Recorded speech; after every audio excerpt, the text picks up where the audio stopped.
ಬಕ್ರೀದ್ ಹಬ್ಬ ಇಸ್ಲಾಂ ಧರ್ಮದ ಅತ್ಯಂತ ಮಹತ್ವದ ಹಬ್ಬಗಳಲ್ಲಿ ಒಂದಾಗಿದೆ. ಈ ಬಕ್ರೀದ್ ಹಬ್ಬ ಕೇವಲ ಹಬ್ಬದ ಆಚರಣೆ ಮಾತ್ರವಲ್ಲ, ತ್ಯಾಗ, ವಿಧೇಯತೆ, ಸಹೋದರತ್ವ ಮತ್ತು ಮಾನವೀಯ ಮಹಾನ್ ಸಂದೇಶವನ್ನ ಸಾರುವ ಪವಿತ್ರ ದಿನವಾಗಿದೆ. ಈದ್ ಉಲ್ ಅಜ್ಹಾದ ಪ್ರಮುಖ ಆಚರಣೆ ಕುರ್ಬಾನಿಯಾಗಿದೆ. ಕುರ್ಬಾನಿ ಎಂದರೆ ಕೇವಲ ಪ್ರಾಣಿಯನ್ನ ಬಲಿ ಕೊಡುವುದರಲ್ಲಿ ತನ್ನ ಸ್ವಾರ್ಥ, ಅಹಂಕಾರ ಮತ್ತು ದುರಾಭಿಪ್ರಾಯಗಳನ್ನು ತ್ಯಜಿಸುವ ಮನೋಭಾವವನ್ನು ಬೆಳೆಸುವುದಾಗಿದೆ ಎಂದು ಕಾರ್ಕಳ ಜಾಮಿಯಾ ಮಸೀದಿಯ ಧರ್ಮಗುರುಗಳಾದ ಮೌಲಾನಾ ಜಹೀರ್ ಅಹಮದ್ ಕಾಸ್ಮಿ ಈದ್ಗಾದಲ್ಲಿ ನೆರೆದಿರುವ ಜನಸ್ತೋಮವನ್ನು ಉದ್ದೇಶಿಸಿ ಪ್ರವಚನ ನೀಡಿದರು.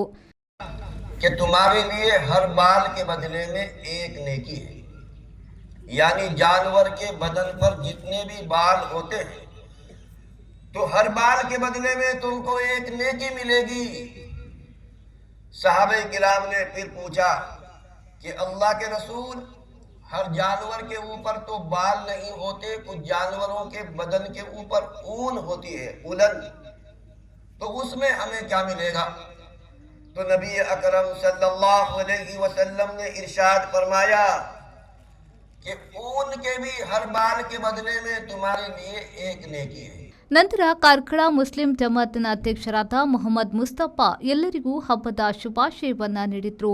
ನಮಾಜ್ ನಂತರ ಹಬ್ಬದ ಶುಭಾಶಯಗಳನ್ನ ವಿನಿಮಯ ಮಾಡಿಕೊಂಡ್ರು. ನಂತರ ತಮ್ಮ ಅಗಲಿದವರ ಸಮಾಧಿ ಬಳಿ ತೆರಳಿ ಅವರಿಗಾಗಿ ವಿಶೇಷ ಪ್ರಾರ್ಥನೆಯನ್ನ ಸಲ್ಲಿಸಿದ್ರು.